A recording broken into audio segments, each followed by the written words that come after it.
میمونہ باہر نکلی اور چمکتی ہوئی تلوار اس کی توند کی طرف بڑھاتے ہوئے بولی، اگر تمہارے منہ سے کوئی آواز نکلی تو؟ میمونہ نے جملہ پورا کرنے کی بجائے تلوار ذرا آگے بڑھا دی اور خواجہ سرا نے دہشت کے مارے آنکھیں بند کر لیں۔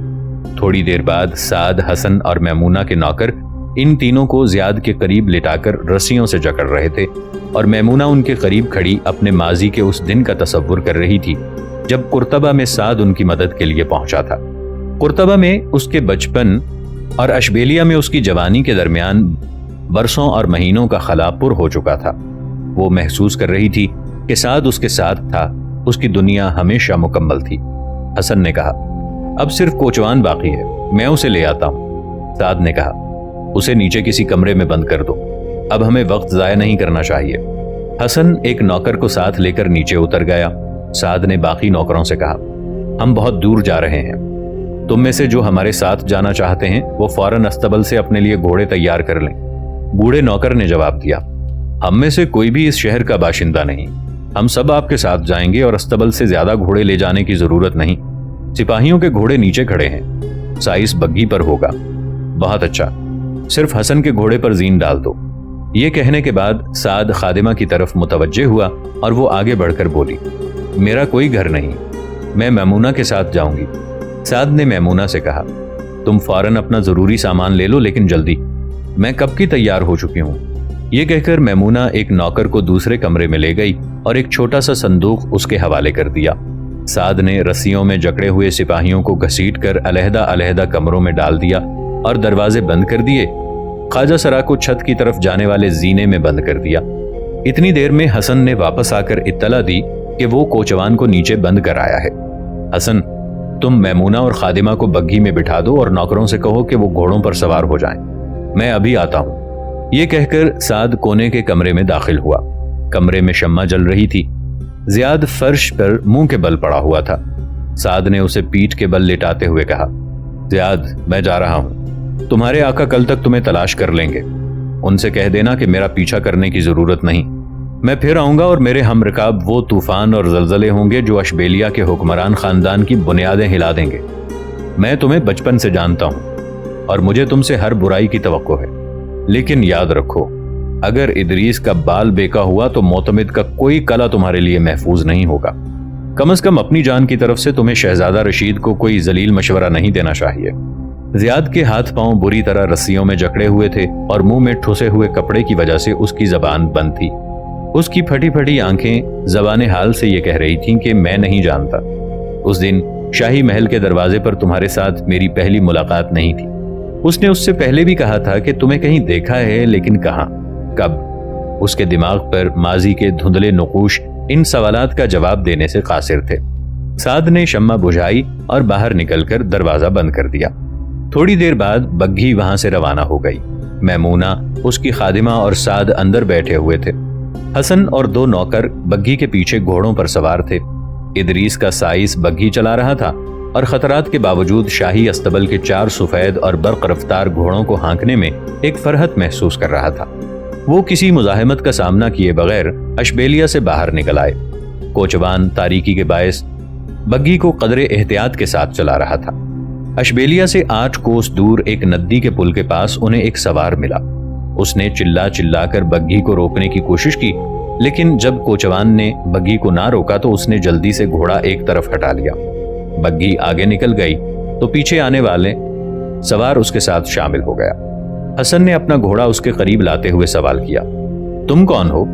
اجنبی نے جواب دینے کی بجائے ایک اور سوال کر دیا، زیاد اسی بگھی میں ہے نا؟ ہاں۔ اکیلا ہے یا کوئی اور بھی ہے اس کے ساتھ؟ اس کے ساتھ خواتین بھی ہیں، لیکن تم کون ہو؟